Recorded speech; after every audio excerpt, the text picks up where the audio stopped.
Assalamualaikum. Mbadin Gambian Kolu. Assalamualaikum.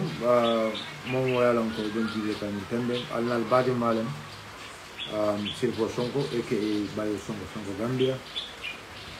Mbaflal de ko happy Sunday, happy Saturday.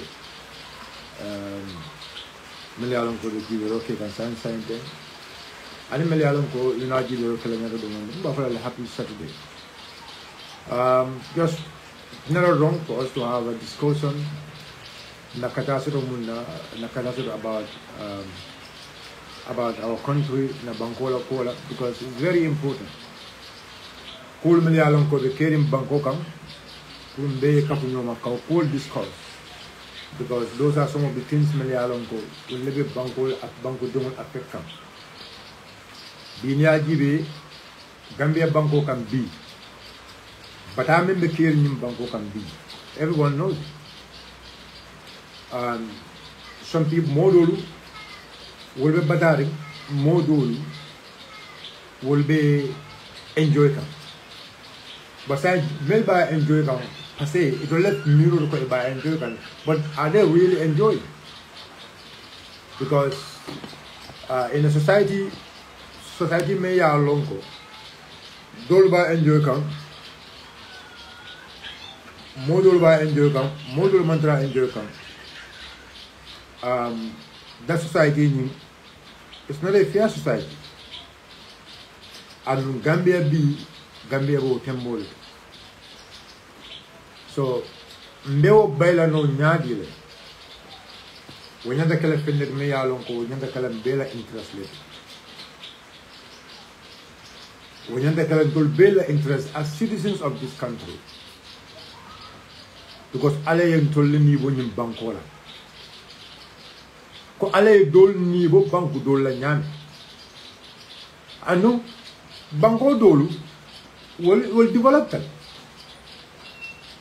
Yes, banko dolu will develop tal.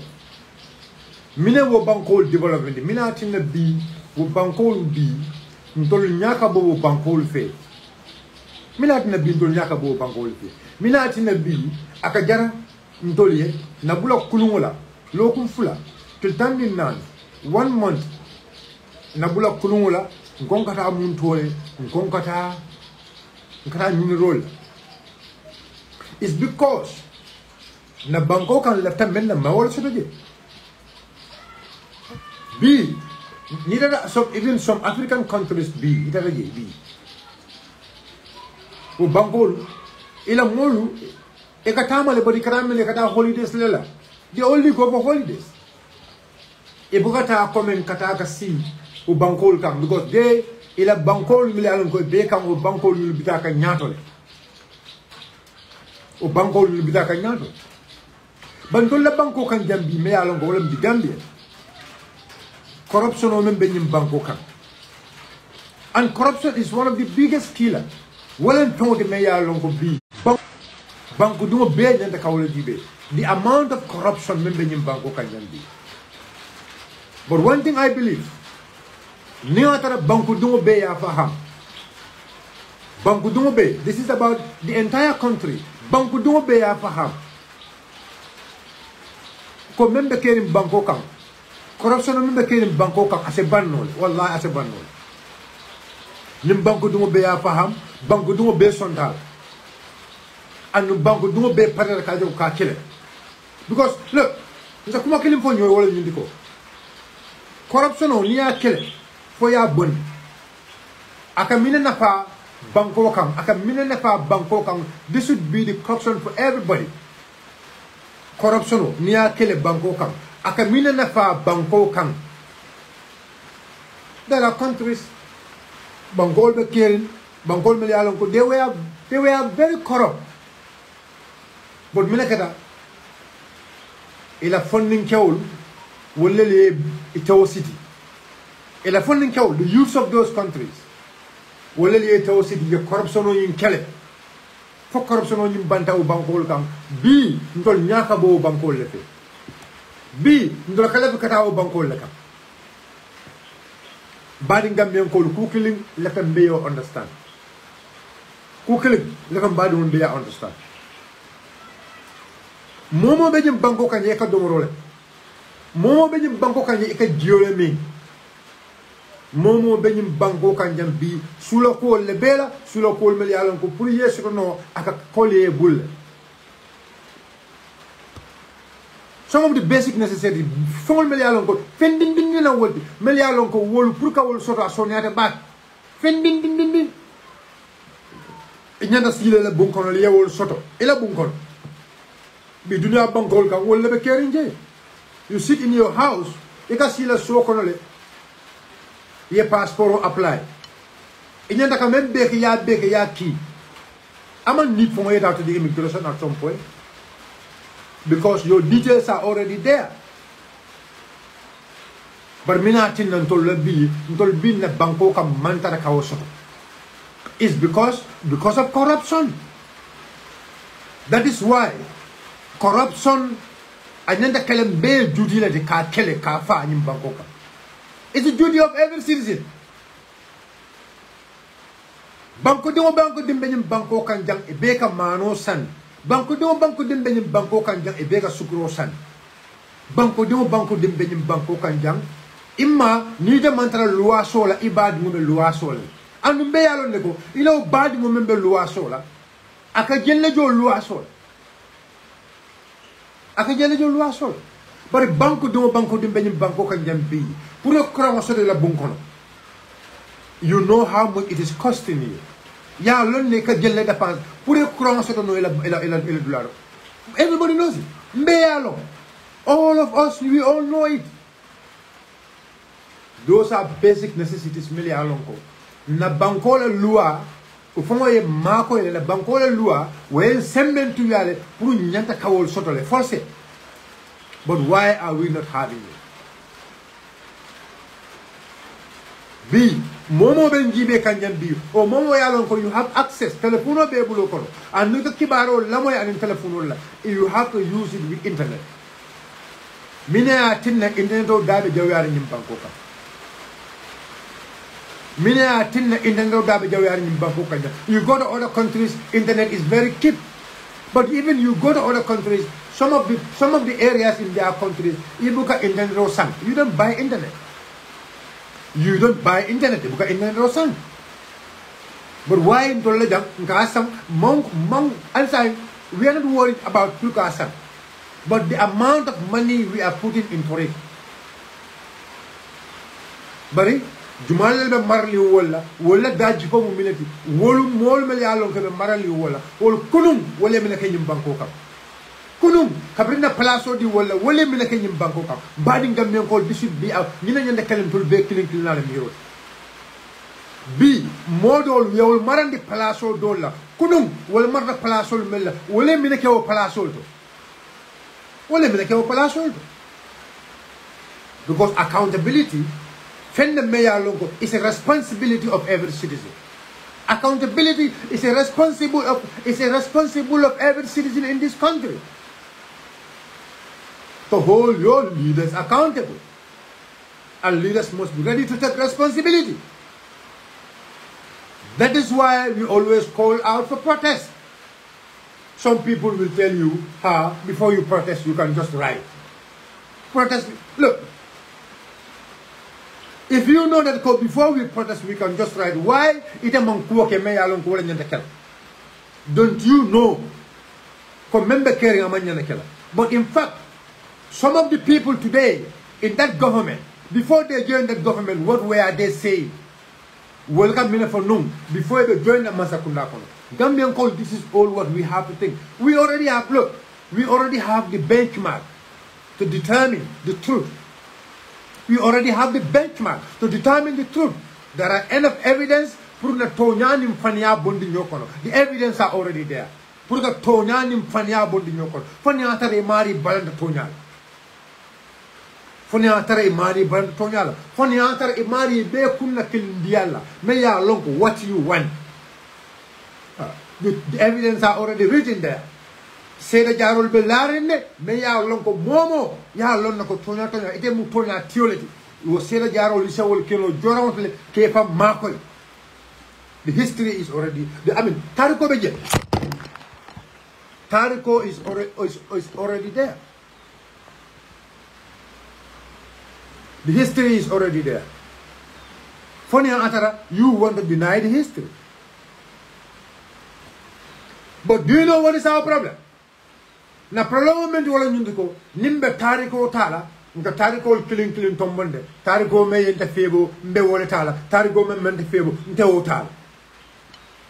But the history is already there. And the history should be a guideline to every citizen. A history should be a guideline to every citizen. And a history may yete makoy and history may alongo me yete makoy. Tariko me ye makoy and tariko me mete makoy. Ika wolta no le ayela miro nyim betendi. Ayela miro nyim betendi. Kunu meli alonko wala le sadawla kaira ba jawra jamano akida wala kun kanyim banko kanyang sadawla kaira ba jawra ala jamano e meltara nyim banko kanjang wal ya lonne sadawla la marano kono num ko lu meli alon ke be ke banko kam banko la fanko be nyaadile banko la julo be nyaadile banko la doko be nyaadile banko ta to weak position wal ya lonne because ya witness le and they were on the ground. They knows exactly what happened during the time of sadawla kaira ba jawra. Molbele alonko, ale wala harge, for them to witness when Yaya Jammeh was ruling this country. Ale molbele harge. Well, fanaya alone Yaya Jammeh jamano. Kabrin 1994 to Kanafo 2016. Mina keda nyim banko kanjang. Mina keda nyim banko kanjang. Mbe sonna to nyalela and we move on. Nem monson to nyala mbeklo nyoni la. Bari ite left a men na wala mnyintiko. Tonyame yete febo ite ba wala tala but tonyame meta febo ite to tonyame tala wodo ansain lefta menna tasorola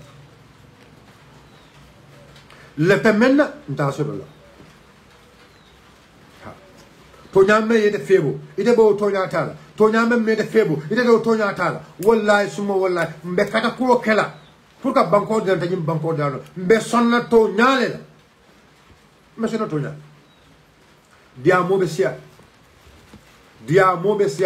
But one thing I am very hopeful. I am very hopeful. Wala nyundiko. Alaye kukli na Kenya wala nyundiko. Alaye mbula kapo kono. Kapo me yalongo Gambia be nyabe wala. Kapo me yalongo Gambia be jikita ko nyin kapo lebe Gambia bondila. But alaye mbula kapo kono. Kapo me yalongo wa kapo nyin tariko kono. Aya bela di nyim bankola.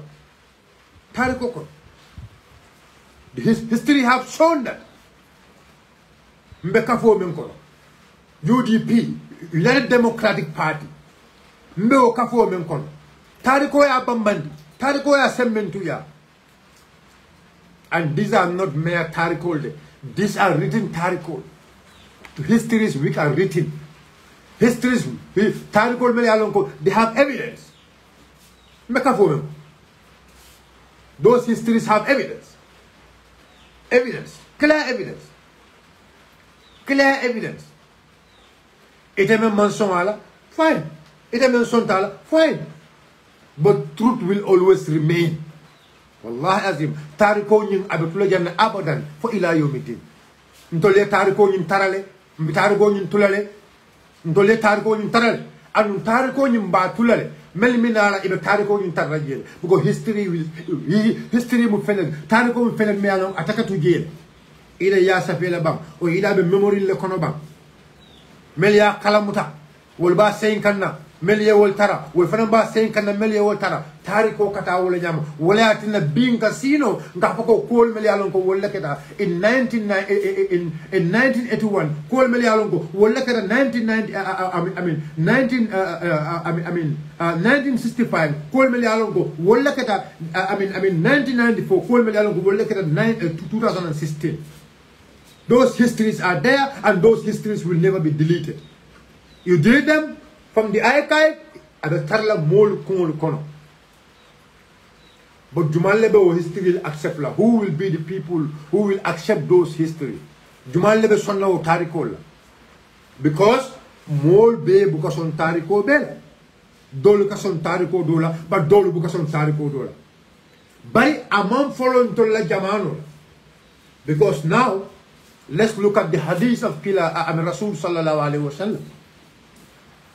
Qila sallallahu alaihi wasallam bi amantara jamano kan kuodol safeta la watola bar kuodol wol man safe wolu mol mel ya kala muta abenu wolle kono wolle ya senkan fo safer ya table bar kabin safer ya table amanka comme mobe lata wo safer fewon lale ha amanka comme mobe lata wo safer fewon lale bot wala mu dunya fanandi wala mu adamadiyat ولم أدمديات ولم أدمديات ولم أدمديات أدمدياتهم على كل دا نعمل فجمع بيسوال UDP United Democratic Party ala lo nya kumayata pour na lon tariko kono ala kata ko kumayata pour na lon tariko kono ala kata ko ni be sonna yeson ni de sonna fanan o mude mari la miroleti adama dungo ayala fansu mirol soto adama dungo ayala fansu lanna kamol soto bar UDP lo tamina kan mon situation na UDP samana. What situation brought the formation of United Democratic Party? Mun situation na asamana. Situation na UDP samana into existence. Situation na UDP samana into existence. 1996, 1994, ka bring sojarol le coup d'état. Banku don le preso la sojarol kan. Banku don le preso la sojarol kan. Pour sojarol le banko sendi. Kabrim banko dole preso la sojaro kam puriye banko sendi sojaro na foko be maralo kala sanji fula ni maralo ka sanji fula be wura la ni wura e bita carte fayola ha e ko le fon follow e ko be maralo kala sanji fula yola fo follow e ko ni maralo ka sanji fula be banko sendi lele but mina tinna sojaro nyul le kurita kanu mina tinna sojaro le kurita ka fana is very important for nalo. According to the soldiers, because Kabina they told they are soldiers of change. But the Sadala Kairaba Jawra la Mansakunda tu minala. Eko Sadala la Kairaba Jawra la Mansakundamu is a corrupt government. Eko corrupt government. So Tariko Abamandilako corruption fenne meya lonko nabe kerim banko kan aka falungole nyinin ka. Tariko yo bambal. Corruption now what a banko kan the only solution ka corruption on ka kele ka bang wala nyindiko ka falu soto falu change have to come. That was because sojo yol ya jeme na la mole wala e ko sadoro na la mole ko corrupted wala atine sadoro na la mole coup d'etat sadoro boto jam atanda si Angleterre banko kan. That was the reason. That is the reason. Ya jemina la mol le wala tariko yo bambandile fenne me ya lonko abe saferine fenne me ya lonko amoytale fenne me ya lonko abe kumul kono they said they are soldiers with difference. That's Karina Yolo. That is exactly what they say. Istata ka corruption on kele ida mal walida coup d'état mesongol siata coup d'état mesongol siata coup d'état mesongol siata bari ban janning ka futa 1994 ma ku jama bal keda bar tarik sengal na dol fram bol folal naranam 2016 falu keda 2016 falu ni mina ya sabu mina atina Gambian ko laje ko to nya falu nyanda kelele mina Gambian ko kafu nyoma mina Gambian ko kafu nyoma e ko falu nyanda kelele adabe je e ko tajiranteya e ko tajiranteya fenne meya lonko a warata nyim banko kamba tajiranteya e ko tajirante ya warta banko kamba fonnin cewol be yeman na molu be fala na molu be soronna e be boyna na molu kam banko la nafulo be passer kam banko demul mantara ke fonctionno banko kam. Those were some of the reasons may atinda Gambian college go change have to come. But pro change in happen, don't let the price ninta. There were people. Milialongo will they sacrifice to take the price. And we must recommend those people their efforts. Wala kata kuo nyanda ka recommend and wala kata kuo nyanda sonala le. Wala kata kuo nyanda ka recommend and wala kata kuo nyanda sonala le. Because they sacrifice. Dol fataji, dol castretaje, dol pukataje, dol yemantaje, dol kurantaje, dol na fulol kasarataje. Ala ya ke lafta falungo la men la falungo ni sotota barsain kabrim falungo ni sotota sa kabrim falungo ni sotota minenat nake what happened, what exactly happened kabrim falungo ni keda what exactly happened minekeda mol mel ya lonko idabe je nun kawo kilo nyinke animal ya lonko wal dabe nun je memel kele kan nun wolle bulobula nyoko. Imagine you were fighting against a system. Me ya lonko the system is empowered by people. Me ya lonko awo molle yo system molta ye empower ye sembo de system molla. Iko molu me ya lonko ye sembo de system molla ite ko wol mantara ke kukan. They were not doing right. Because those people are not doing right. Back to the same system. Now we have to go back. That is why we said we have gone back to the old days. And there are evidence. Seda jarul lebelar, seda jarul melialongo, I tendro ke kombe murukan koman. Ni be murukan koma nyanda kamina ke e ka kata kuole ke purita nyato ha ni be murukan koma e ka kata kuole ke purita nyato mo bu ka lef ka murukoma amadi ay murukoma nobody mo taje me ya lon ko lef ta ay muruko atiji ite lef ta nyato nyame inenda lef le banko fanita nyato wala nyama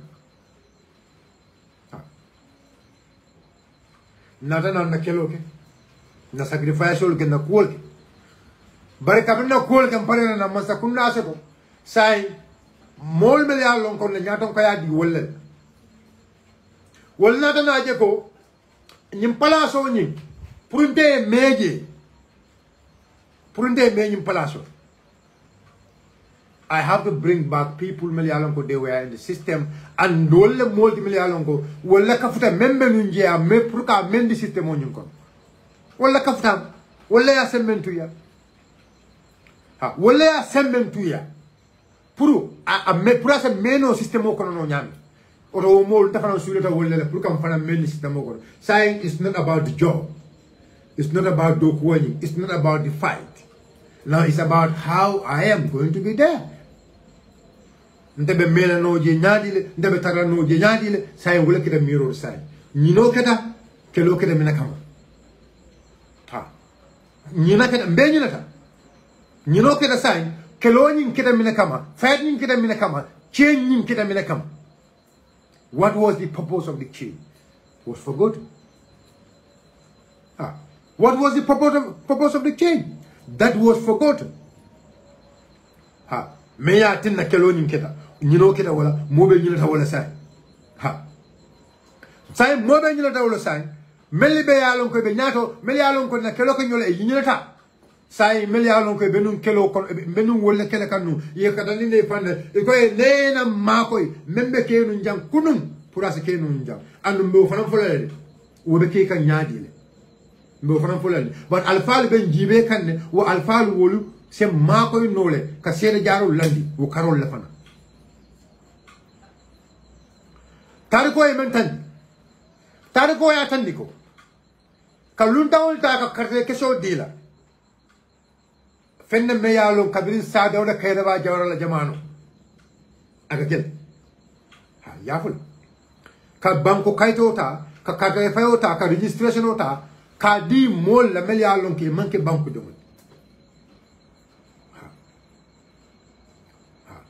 mel yalo ke manke banko de tariko ya tandilo ko mu felet me yalo ko wayati nanu jawra me nanu jang bar tariko ya tandila fana ka karte keso sika kadi luntan wala wayatin na fana ya jame fana meta jande tariko e mental tariko I am talking about the history bari kabilla ya jame jamano la tariko e mina tandi fana tariko ya tandi ko karfeo ko fayle bar karfeo bu ko konti ku tariko e mental ko karfeo ko fayle bar karfeo bu ko konti ku tariko tandi karfeo ko fayle amanga ko abuka fayle aka fayle Bari karfeo buka konti ku. History have shown that to us. And wotariko e mentandi na odulanyundo. Ni atara. Foni atara bide mbebi men kono. Mbebi men kono. Mobe ni la fansum miro, mobe ni la nganiyo, mobe ni la fina fion. Kuno ilata menna asikeno bi malawala. But yes, still ilangan yolam wati. Yes, still ilang miro dang wala wati. Barin tatara kafoko. Ko yaya jambe kan na karte fayo sunan. Pare ko yatan nile. Ko yaya jambe akan na karte fayo sunan. History have shown that. History have shown that. But records also have shown that. Safer fengul fana yo tandile. Safer fengol ya tandile ko ya jambe kanna karte fayo ni aka sunyal amandang kalundang register dam made baraka karte fayo fana nyapin kan tar ko ya tandile dama pot par kunu ko dol mentol tara amantara je so ni mantara damen do ikako nya ikako ikko wala non ko tar ko ya tandi non ko tar ko dorom tar ko men sabar ni wala nyindu ikko wala tar ko ida ikko o nyaaje safere famo iko o nyaaje safere famo o najibe kuma kamot o namoy kuma kamot har ko that is history ko ya jambe ka karde fayo sunya bare nada no kanana 2021 na kamna 2021 na tar ko repeat that's a repeat of what has happened during Yahya Jammeh's time, or what has been happening. What has been happening during Yahya Jammeh's time. History has also shown us. Karte fayo keta 2021 mbe sonda jama sonda dol balantale ha dol balantale ko karte fayo nyum tilintale ba dol ko aman tilin ba ansay momo la miro nying ba bunya la ba respect la momo la miro bar say tariko na ko dan ka senendiro ko tonyalo ha luntangulu e dadu na carte fewtal o tariko ni senara muntole dibito lota kasmas la dibito lota kasmas da Senegal alora dibide bunkono ako itol la mol e ka Gambia la kayto sotol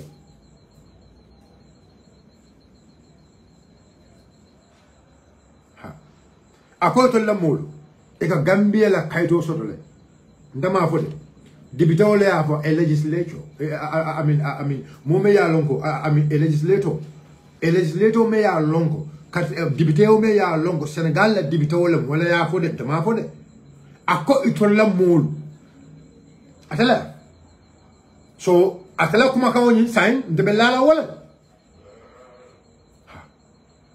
ko atala mo wol keta multi milliard lonko itol wala ka Gambia la kaito sotole andum ika karro fay Gambia. That is a clear history. A process.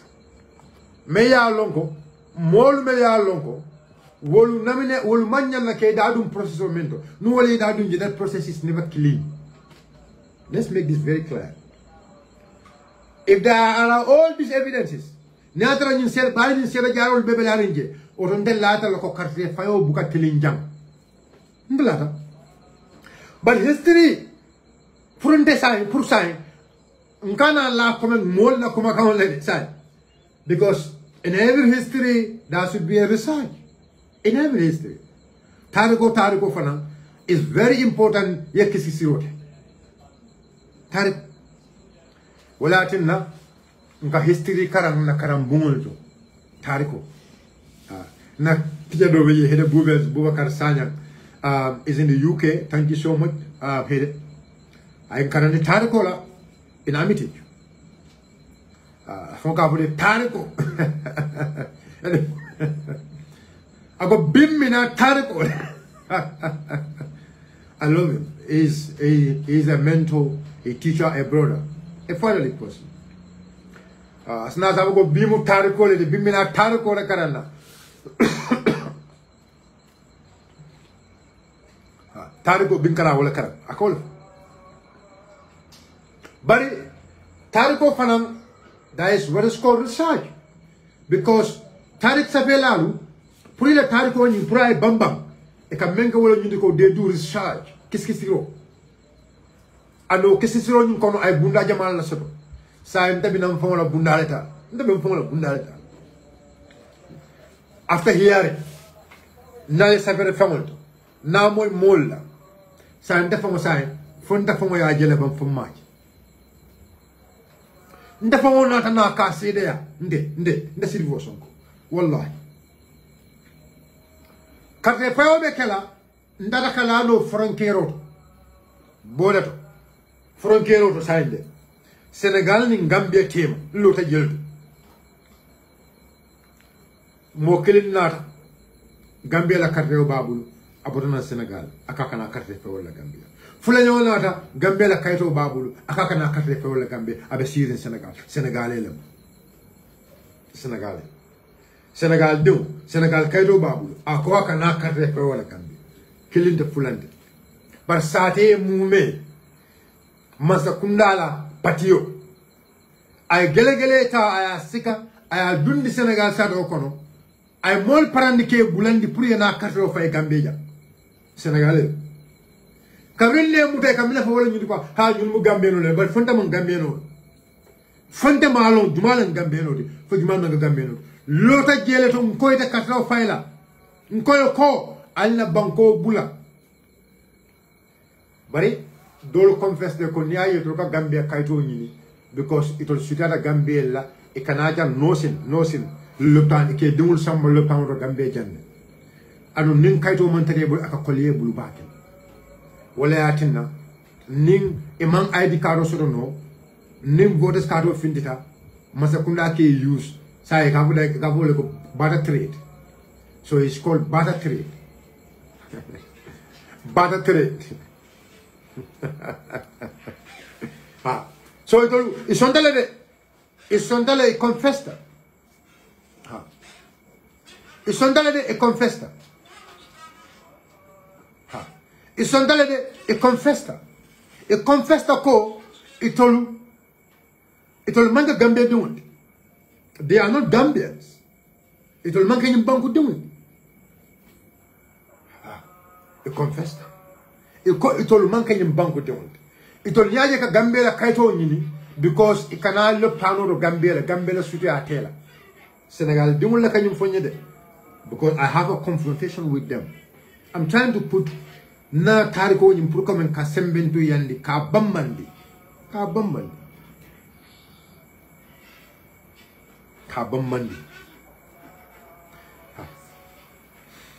Mbalanta ngoti na Gambia kate fayola Mbalanta ne dunta nyola melala ndaki masakunda la police ol nada Kambai. Kansilan. Malkukilin lata wali. I love my country and I will always stand for my country. Song of Gambia. I love my country and I will always stand for my country. Anu kama mulungu ndawulula independent luwa. Gambia ya fonse no luwa menta wuluto wala. Independence Day on the 18th of February. I love my country and I'm proud to be an Independent Day born. That is why I give everything to this country. This country is my darling. Namen mention ja Allah alam. Sojarol nata. Sojarol ebuko astafral. Lekabo sojarol kam because I know what soldiers have, the role they play on the very day. On the very day. Yes, from Banibuno Kunda. Sister, Ngomboro Sule. I'm proud that Ngomboro Sule. Ngomboro Sule. Ngomboro Sule. Yes. Paramilitary nada. Linkidol, Lintiaga, so Linfong. I use my 6. I use my 6 to play the game. So, Udulai Bambam. Kate Fayoga Suya Jan, Kate Fayoga Nakari Jan, what saying? What is the way forward? This were the systems we were fighting against. Nilam Koti Milan Menu Kelekan, sanity.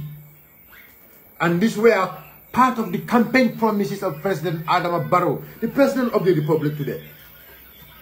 Nimbenu, Nimkumakang Benu, a la campaign promise all Connolly. Ko about make sure loko Ningambian Kole Cartel Fair is going to make sure he organize free and fair election.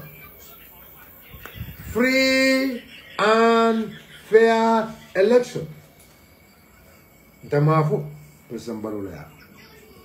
You know, I keep saying this to people. Mafo kumbuka faniako. Mafo kumbuka faniako social media. Mafo de. But it can't to bad. Nyatra fanang kapo fanang. So, umunna adamadiya nasolati. But mamira. Anana ken nangani yuti. Nga mem fon kala file dorong. Na lendi sede yar, nana sede yaro le tralar bulo. President Barrow le hafo. Ako karze fayo nyim banko kan jang. Ako karze fayo nyim banko kan jang. Nanya karto faye mba mekso la ko carte faye trin ni wala be kala nyim banko kan free and fair election. Free and fair election. But now for President Barrow dikan nala ban famo dinna. But now nkanyin tariko melbe fo kabin jawra jamano ya jeme jamano melbe kaga sunyaro melbe lundawol melga carte of sodaja President Barrow ko empower kan ban famo empower. Yes, is empowering it. Yes, there are evidence melalon ko abamban ninko President Barrow panambeo empower kan minati na President Barrow be empower kan because he feel like at fananya na kula sembotel ko wol tata meri sembotel nyame. Wol tata meri sembotel nyame. Now, what is the duty of every Gambian now? Now, accountability, transparency. Accountability and transparency. Accountability and transparency. That is the responsibility of every citizen of this country. Bankuding wo mula nyantolet. Put make sure where somebody. That was what President Barrow says. I will in 2016. But I come accountable for B. At the come will 𝒂𝒄𝒄𝒏. I meant for ya against ya I will 𝒂𝒄𝒄𝒏. Now the question is he or she Meya Lonko Ibenu ya Jembekang. Ite Meya Lonko Ibenu ya Jembekang Ibe Domorola. You were eating, you were enjoying. This where the message is President Barrow and Memphis Gambian Kole. Is President Barrow doing that? President Barrow do okay. But President Barrow ko nana na man moto kala dala sa kema woro. Okay tala bang $600 ako mani voto. Osan no labang. President Barrow, there will be free and fair election. Ako kate fayo tiling yung bangko kanjane. Nung ko kate fayo tiling. Kate fayo tiling abe kabiring registration wato. Registration wato, kate fayo wato, anong kate konti wato. O registration wato, campaign wato, campaign wato, registration wato, campaign wato, karte fay wato, anin karte konti wato, anin karte konti wato. Wala mu fenti meya longo. These processes, if they are clean and transparent, that is what we call free and fair election. To have a free and fair election in this country, we must be ready to hold the leaders accountable. The leaders. Nyatonko can hold accountable of the promise he has given to the Gambian people. The promise. President Barrow, Nilota Jandea Ako. President Barrow, and the videos are there. Ako mansa membe nyimbanko marala more than Sandy Tang. Ako danta ya gembe ni sado karabaje orala. These were statements from President Adam Barrow. Ako mansal melia longo.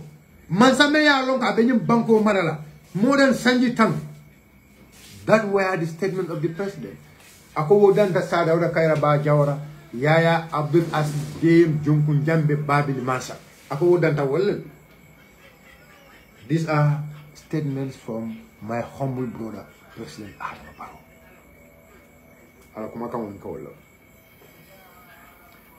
Ita member APRC.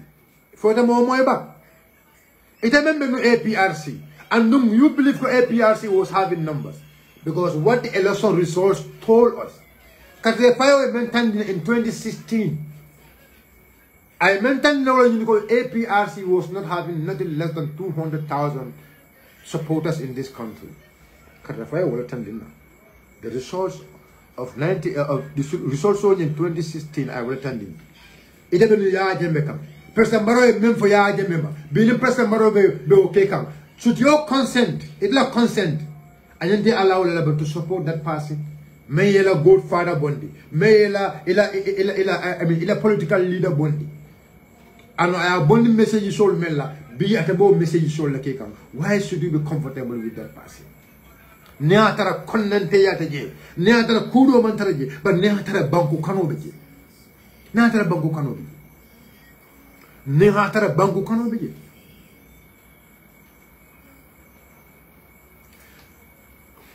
These were some of the histories, these are some of the things I think we have to discuss. Now,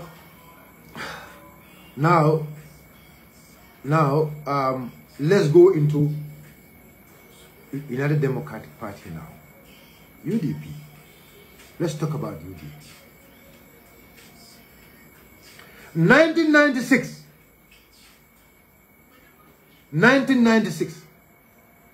Kabria Usenu Dabo Tombong.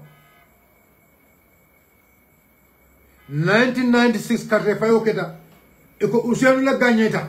Tariko le yapon. But Safari family for a tender Usenu double Ganyeta 1996 Yo. That was what was said, and that was something many of us believe in it. Because these were stories In fact, I remember there was an IEC official, a chairman of the IEC. Alma Ali Neman Kapraka, I think Carol. I forget. What the record shows us well in Indico. UDP le gagné in 1996 in Bangkok Kanja. 2011. According to the narrations from those people. And they were the one there. I will believe them. I will trust them.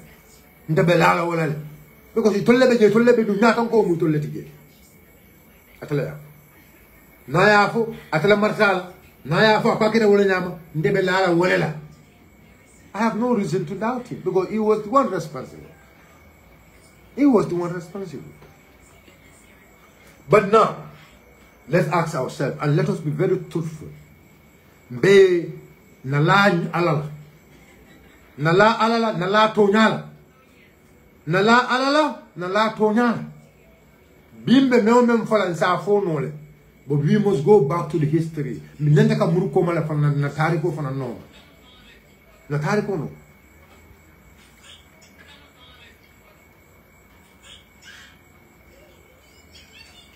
na tariko no mabaka because tariko mo felet me alongo akang is a guidelines. It's a guidance for every individual. Tariko is a guidance. It's a guidance. Morning usenu daba man nyo saba 99 siskado sojaro lebe jang. UDP mona man nyo sabala. Morning usenu daba man nyo saba UDP la because sojaro lebe jang. Morning usenu daba man nyo saba UDP la 2011 because sojaro lebe jang ikamol fale. They shoot you gun. They gun shoot you. They arrest you. They put you in the gate.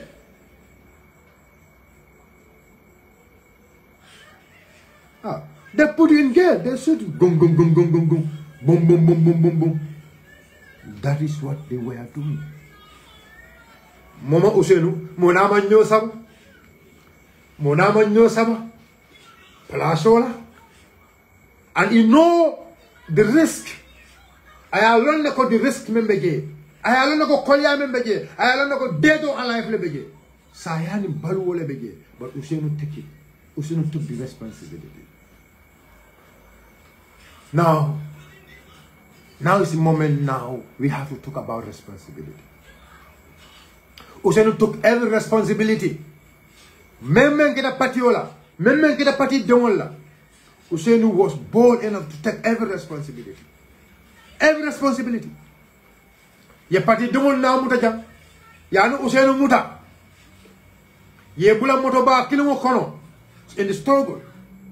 Ye bonina all the way from Basse. Ye samanang. Ye samba kitiola.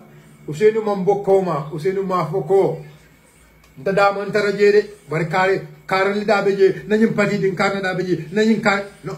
Usenu took the responsibility as the head of the party. Because I tell him party on not on koti. Asantara dinding. But tariko. Muntarika la wodi. Usenu dabo le afo. Muntarika la wodi kebali bel usenu bala. Wole afo. These are my evidence. Mantara jede. But that was what was told to us. But that was what was recorded. And that was what we read. Ndele wala karam. Na wala karam na wala moy. Na wala moy. Kiti bo Usenu UDP don't ye muta wato wadi kiti bunkon Usenu bala gawono dunna. It will stand for that person. Abelola umari kiti bunkono. Kaja ko tonya sabati. Kaja ko tonya sabati. That was his responsibility, and he was doing that up to the end. Amanko kome akalo wole no kiti bunkono otumo ame. I'm alone. What was the danger behind it? I alone. But he was ready to take the responsibility. Because I learned the call, being the party leader of this party, and he also understands how this party was formed. It can never betray the trust. At a trust him betrayer. It cannot betray the trust of the people and the Melia Kelo Staknola. Some of them already lose their life. Because they were following him, because they were following a democratic party. When things were hard. When things were so hard. When Usenu was having a lot of money from his own profession. Gambia lawyer ba Usenu Juladabo. Gambia lawyer ba. Utumola jalba ko ya kumama. Nanjiko sembe lawyer dabu. Gambia lawyer Juladabo. That was the time. Because lawyer ba jang nyimbanko kanjan nunga telem. Usenu will have aselonu. I focus on lawyer la. A dumulu mote batala. Ala family kono few mote batala. Ala family will be in good condition. Ala family will not be arrested. History will not mark any of his family member being arrested. But Ousseynou stood, Ousseynou Lota. It took a sacrifice. And a sacrifice me alonko ya demumuta ya sorong. Ya da famuta ya sorong. From the sacrifice. Ya Ousseynou ta ya sorong. Ya demu sorong. Ya la burel sorong. Ya terimal sorong. Ya normalankol sorong. Ya normalankol bula prison ol kono. Ya normalankol fa. Ousseynou took all those responsibilities as a leader. To a moment, he can never talk, he can never just take among, he was not there to just take responsibility. Amantara je put responsibility that matter, but he was ready to take the price, to pay the price. Now it's not about taking responsibility, but now he took it. He paid high price. High price will mean task. I mean, I died of back. I knew so to you. As a fan of you. I didn't buy as a fan of you. Alla family is a bataje. Alla family is a concoje. Alla family is a nito rosato. Alla family is a high. Alla family can have anything. May I look industrial.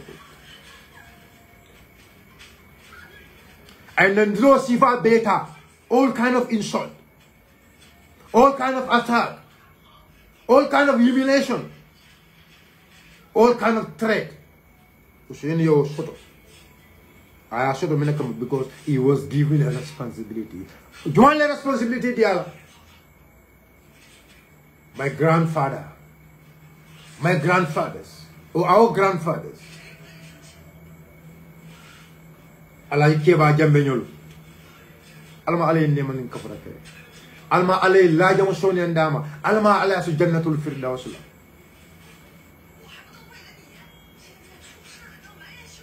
Sebo tamba jambe demul. Mansa demul. Mansa demul. Melia lonko. Wala ya tombon. Yemira de mansa demul ya tomba ko ina yelo mansa yala. Wallahi azim alay keba mu mansa demul. Alay keba jam.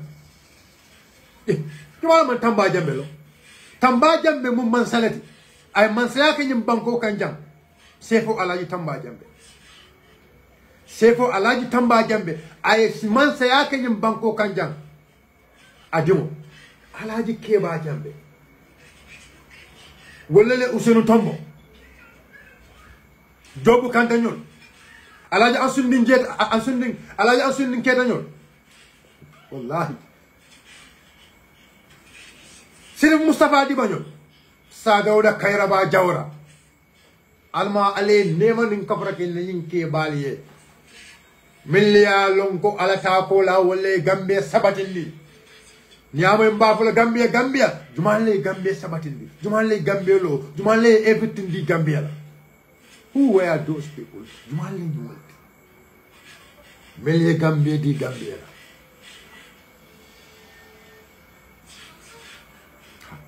Bari mansa demo fele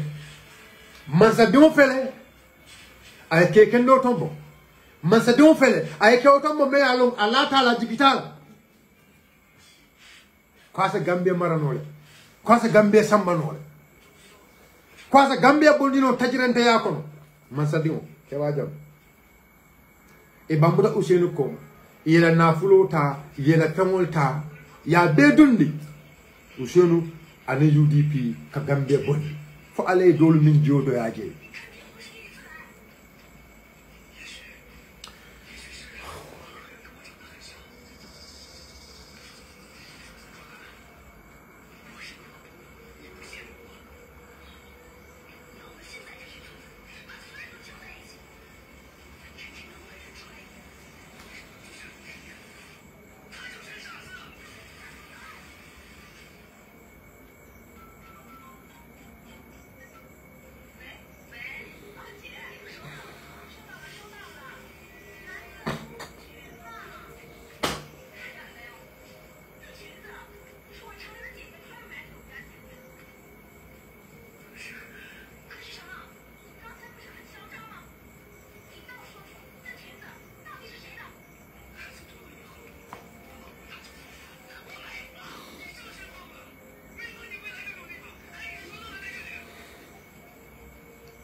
He was always ready to pay the price. Ousainou was always ready to pay the price. When things were very hard in those days, Otumo Kuolbe Kolearing, Otumo Kuolbe During, it took everything. Monama Nyosaba. There were people in the party. There were members of the parliament. If you feel like whoever think UDP is just now sign a UDP start having elected members, you must be joking. Momo ya minano sign a UDP start elected members also. You are joking. Momo ya minano B sign a UDP start elected members also. You are joking. UDP was having elected members, but those elected members, they respect Ousainou. They give everything to Ousainou. Some of them will be less share Ousainou, but Imam Ousainou doya. Imam Ousainou doya. Wallahi Imam Ousainou doya. And it doesn't mean go they also man left ka ke mansati or dumul man left ke mansati. Or la family man left pour ke mansati. Jumala man left mansayala. Jumala man left mansayala. Hey, jumala man left president yala. Ke mesenjambe wala siada alaji Ousainou. Ba ke mesenjambe wala siada alaji Ousainou. He was a member of parliament. In fact, Bake Mesenjambe, he went through one of the most difficult elections in the history of this country. History have written that too. Bake Mesenjambe ni Baba Job lota. Baba Job na fulo men babulu, so men babulu. The man with money bank, money shop. Let's go back to the history. Let's refrain how. Let's look. And then the mind to refresh.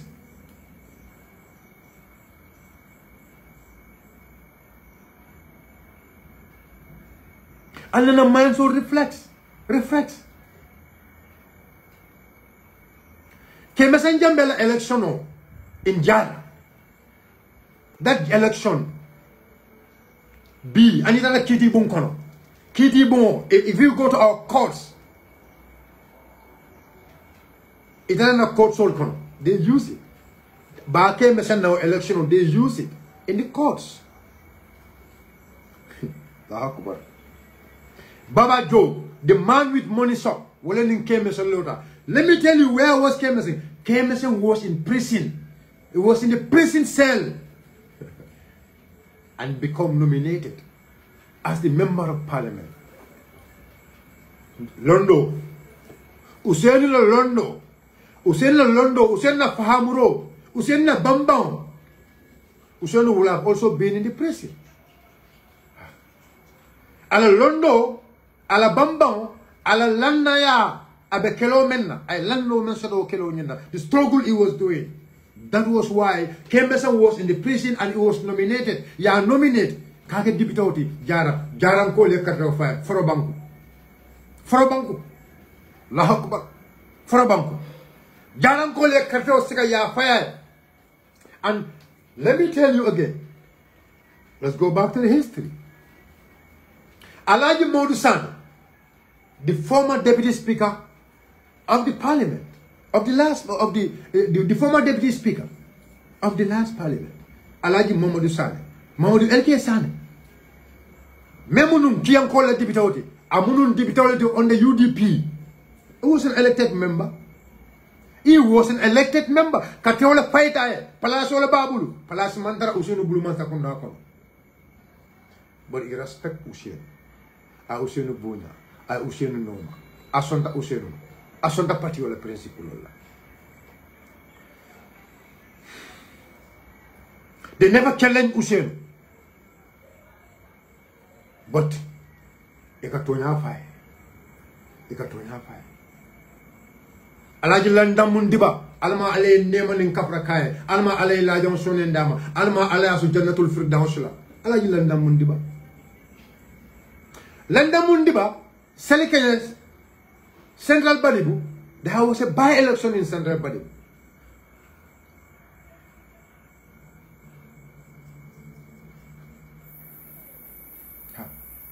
There was a by-election in Central Bari. Alajin Damundibaya win on the UDP's ticket. The histories are there. So UDP have gone through a lot under the leadership of Ousainou Darboe, Patio Mantei, Patio Manjanjang. And look, I think sometimes we have to get to this. UDP, Tariko Fenjamal and the UDP Konoda. Well, people are complaining, Mulbe Diamula, Mulbe Kumolfala. I respect their opinions. I respect their opinions. A situation like this is not the first of its kind in another democratic party. Situation like this is not the first of its kind. Amanke followed. Amanke followed. Let's go back to the history. Tariko. Like you are going to na Tariko. And Tariko. Well, I wish if I could have Kadim Rasool, Bamba Mas. Don't know why I have Marco Tariko you can tend it. Because Tarik, I found a Tariko Karanda. I know I can't the Karamumbai, not Tariko Karanda. I can't do it. So it will be very interesting. You know, I have Bamba here, or maybe Lan Konate. You know, this way people may admire them. And they know the history of this noble party.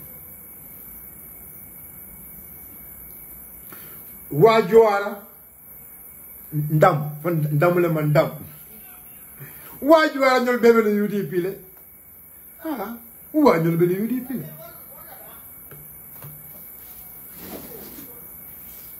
Wajuara no bebe no UDP le. Kalaji. Ita man Tariko long, ita art la, ita man Tariko long, ita art. Ita man Tariko long, ita man. Yes, 2002. Thank you so much. 2002.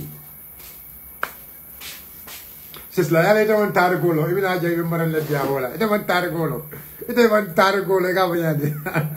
You know, someone gave a Taragolo, you Taragolo. Nobody will know Kunda. I'm telling you, Nina Samana gave a Tarago, and you want Tarago, and you. Okay. And I believe. So, what later happened was, when not an all of you to go. London Mundibanyol will be they were elected officials. But why you are you know? I mean, we all know the history of Lamin Wajuara. I don't want to go to that. Because the reason why I don't want to go to that, because we are talking about peace. We are talking about unity. Kilimba, Kiliya, and Lafta Walala. That is what we want. Kilimba, Kiliya, Lafta Walala. Unity is our strength.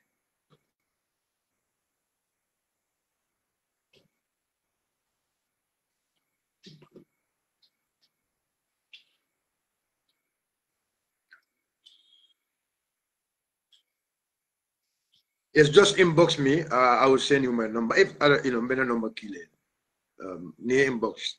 My number is open. The number is open. 288-5588. 288-5588. That's my number. It's with a lot of people. 288-5588. That is my number. But don't call me now because my life live and I need telephone kill level. For telephone. So anyway, so. UDP have gone through this. Even in 2016, UDP went through this. Wow. UDP went through this, but we remedied it.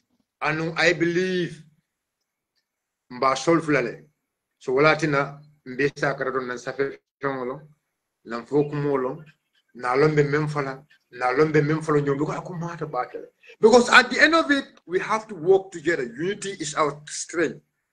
At the end of the soul, we have to work together as one family. So then we have to be very responsible. We have to show respect to the elders. na bunyani horomo di alfalla melialonko they went through all this nino kedolon lefta menna alaba kelele sisla na fo e janne inata janne ibe tariko la fula ni man tariko fo be jolo you're welcome sister ma ay fulo di ara na campo no sisla yes diam e gamwe mantara sisla moy kande e gamwe la sisla yeah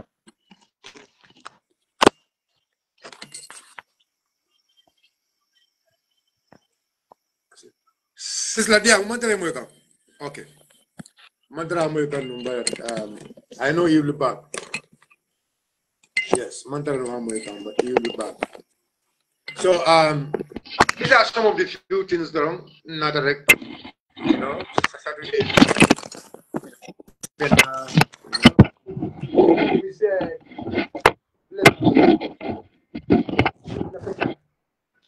you know, nakacha. So ni mela ko dunay, you know, you can come in. Sister out la yalo ipane tari ko nyilonde. Yalo ipane tari ko nyilonde. So ipane sa dunno nan e amar niu yalo ko dinno mbalo ka kandi. Mbalo ka kandile. So I told them, you know, I told them mbari muske waldi. So at least you know, Allah yamarolu, Allah wakil in the lolu, it can wakil in the back. It can wakil in the back, akan magoyle, banna sitaat. Apane yamaran dindinna. Alon told them sometimes mbalur ka kandile. Yes, mbalur ka kandile. By bidung. Zado mundo Zado abe bana. So yamro kedrom na hakil tun safi femolto na hakil tun foku molto na hakil tun keku molto abe banale and na banta I mean we believe we will become one mekele killing it say nasabaruta nyo sister you can add and see again nasabaruta nyo so it's just matter of discussion durong nakacha we agree and disagree at the end of it menna alabo dilan na inshallah menna alaba dilan na biiznillah so I think I have almost an hour here now almost mondro wali kilin sorajan so Mbabula Janne, by any other request, I always want to share ideas, especially maybe Diamokono. I make some say wrong codul keno melialonko dia. Zakmodul phone melialonko mange tonyati. Bari ko janninga live won soro. Modo benjibe kang we sede jaro soto wo tariko tole, we sede jaro soto woltole. Ibayelo ko amari panang. And I mean, as a happy open, as a marco, if I go, you know, in some fun ratified any life in Bila life in not a draw now, Marco jump pet so it's always important, like we have people, Melialongo, go, brother said this is the brother said. I mean, I allowed to put a Sierra Nala for a Tariko in Lomondilona. Brother said, made a doodle like Mala Klanyagile. Brother said, I am sending you a request. Brother said, I think is the yes, sister. I don't know, but you can send requests near request and Bajal and so on. And yalo sunkolu, you know. Yalo central body will election was a film phone order. It's a film phone no central body will election order. I don't know if it is my my network. Let me change the network. Let me change the network. I use data. Sister, let me add you guys again. Not data use. You can just send a request.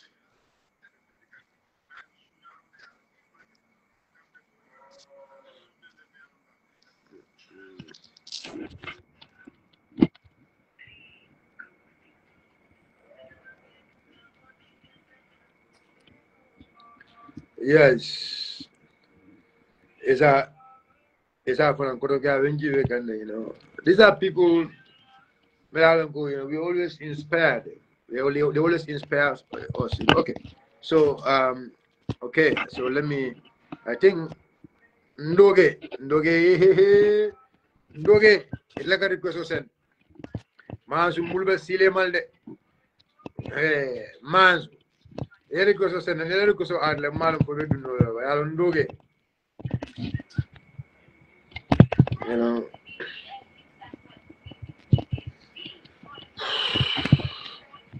Mansu. Request send and request add I don't know why if a man no. But anyway, more you know, I don't know, maybe it's network. Yo, Maruna Mento Vijane, Lavin Conade. Let me try, Mr. Conade. Normally, I take a good United Pro, Mr. Conade. Lena Marco Targoyala, Yati, Targolum Bagel, Mr. Conade. I Targolum Bagel. Let me. Not an Atlantic, so let me see whether I will be able to get him. If not, Nabula Jam, but remember it was a Sabarota. The Sabarota is a Sabbath along, the Fokumolong, the white level and what may I look on the Sabir Fengolu, and in the Fokumolu, Kumaya the Bakele. Yawla Grammy, oh, Aladi, Monday accepted it. But go, Esa Yawla, Yalate, Esa. Bayo. Yalo, ite, Nyayam Malam Keta, because it can not Kewa, it cannot come with the Kewa, you know, even the Kewa Atagla, Numkalapola, Nakeva is a battalion commander, the real battalion commander. I know Nakeva, Nakeva Mukalapoyama. And I care what I'll do, follow. No Mukala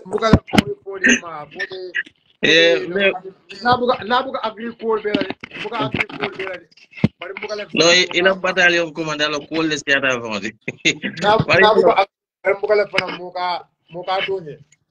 Yellow, but at a monkey Gambia, not at a Senegal, and Gabugana Gambia.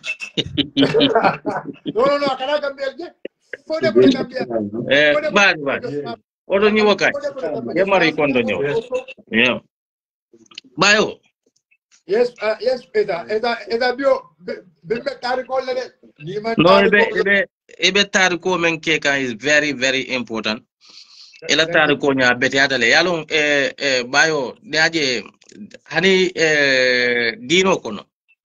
Bao, Yalong model beje Dina Koni Bukalafing for Bari Fonsafo because Ntolu, Misili Mollet. Yo, na koku nimbata la fana mfonga mfamba pop misilime anyina because mimu misinote. Misilime daji ko ita moli. Yo, nteka memfo tariko important ale because hani ala subhanahu wa ta'ala ka fo nyele ko ngamuru ngang hakilo murundi ko mala ngam mira ko meni tambita mo folol mel tambita jannin telbena yemun kuleke anye mato a jaw mato ni jaw leke woto wo jawma nyili ala ye halaki men ngang hakilo to ku sifo jaw ku jawol ton kaneke ni ku kendol le fananke ila woku kendol men yalon ko alaye ijo akan alim fanan sin garanti kam fan sembendi woku kendol la ke nyon ke pour ala ben jola men na fanan so woto tariko is very important adama di memman kunul long pour ay sama dada be kole yalale because a temira no la kununa kunu men tambita anim abe men ko nate be men ko bi na man kunul long membe bi ko naka bi dambanne mira momen ka bi damba mira ate sama nya sinola adu nima sama nya sabe kele torolti so ebe men focus is very important bayo yalon ko men fon bebe keren tel la Gambia we have a big problem Gambia no man tolerance soto andu yaje tolerance soto balia akatinyaro leke bayon betari ke kilim fole eko kila rasul sallallahu alaihi wasallam abe sirin yehudo donata me yalon ko yehudo nyin kila e don toro kala bitkola so birin kila e don toro ke yehudo nyin lundo anata kila ne abu umar nyol be sirin sallallahu alaihi wasallam yehudo nyin nata lota kila kunta akaye ete muhammadu najulo bele man sonna jola kafo kono komin kaddo yaadu kumo fo kilaye wonyale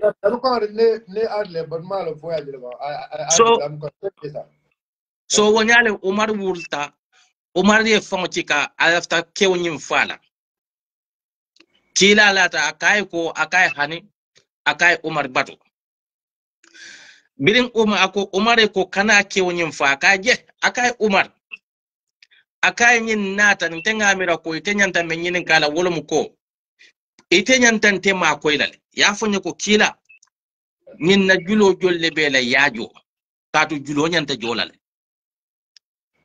akaye esi kewnyim fana yamari membe kewnyim fana nafala yahudo nyin kanyitandala ko ku ka horomo samba ja betiyatale kana moni ala moltari walla la kore ultari kana ka doya kumo fay pro sama fana kana sai ko kan bari mi wala julo benna e koy ba fala anu niya fa wo ko nyinka julo nyinte jola so e hakkela hakkeka yeje tolerance jela comme be foka comme na tolerance bari ya nyoy yade nyin bio is very sad, to be honest. For me it's very sad. Nkanna UDP dunije, they are disrespecting lawyer Hussein Dabo.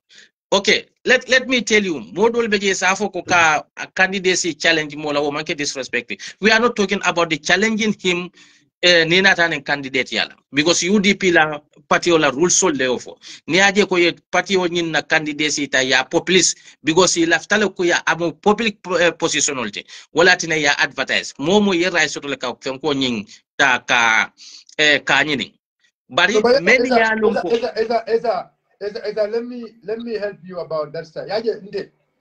I said it the la grand bantabante afujele oh nda afujele klali nko ning ya yele luluma UDP ya yele iko momo ya lonko ilafta ka apply nko kabiro lumo akumasta le momo lafta campaign ye campaign that is the democracy. But neither campaign la internal campaign and external campaign is completely different, because internal campaign campaign me alonko ikake atol damalu ninga nyoketa atol damal le kanaka nyoma kota nga purukata to the external campaign. Exactly. So atol divide at the internal campaign. This means go as a collier bulu naltara to the external campaign. I said this. And that is my start. And then that is the democracy bio. I'm not going to attack anybody. I will only speak because Nina Jeko, you are disrespecting my elder. You are disrespecting my father. You are disrespecting somebody I look up to. You're disrespecting somebody and he has been there for us. He has been there for this party. He has been there for this party. Exactly. Oh, look. Everybody have right to go on to go and register a political party. Why exactly people go and register political parties, but they want to be party because party is Barako Mensoto, because party is secure the Jumale party is secure. Those who secure the party deserve to be respected. They deserve to be respected. For ya deserve le le buna ne horoma. That is very simple, and I don't think that's a crime. That is my message. Okay. Comment last time ayo wala muko nteka manna kamo jalai manna kamo doya. As UDP, I see everybody as brothers and sisters. So but last time mfula dro wala muko alinga respect ko soto. Eka mwede. Ebe mweka. Aso okay. Nkam mfodolo wala muko alinga respect ko soto nyoy. Dukare alinkana nyo doya sama mbe kunki mila nyoy menna. lafta diamula molle men yalon ko karafo ko men yalon ko kafo ko komin ko because ngamodo la writing jele me yalon ko UDP kolum. I don't want to mention names here. Dukare ya stop kafo mole ko mo men yalon ko man tal talbe fasa ka walle man laf talbe la candidate yala mu tribal soleti because iba fola dole ko al mu tribal soleti 2018 2023 these are all the people men yalon ko they vote for Taliban. Mome ye bero fay moye kake mayoti woto mune ba bola la ka faya mariye ko take kake president woto you cannot term those people as a so the mole ben calling kan you know batu nga fenke na ngadu na ko take.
Yeah, guys, I think me kajani mbada na janne.